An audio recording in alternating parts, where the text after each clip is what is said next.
Hello வணக்கம். இன்றைக்கு நம்ம உங்களோட லவ் லைஃப் பற்றி தான் ரீடிங் பார்க்க போகிறோம். வாங்க. ஓகே, அதாவது நீங்கள் பாஸ்ட்லேயே ஸ்டக் ஆகிட்டு இருக்கிறீங்க. அதாவது உங்களுடைய பழைய லவ் இருக்கு இல்லையா, அதை இன்னும் மறக்க முடியாமல் நீங்கள் புதுசை உங்கள் லைஃப்பில் என்ட்ரு பண்ண முடியாமலும் தவிச்சிட்ருக்கீங்க அப்படின்னு சொல்கிறாங்க. பழசை மறந்தால் தானே நீங்கள் புதுசாக ஒரு விஷயத்தை செய்ய முடியும்.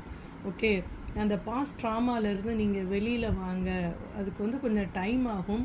ஆனாலும் நீங்கள் மூவ் ஆன் பண்ணி தான் ஆகணும். அப்போ தான் உங்கள் லைஃப் நல்லாயிருக்கும் அப்படின்னு சொல்கிறாங்க.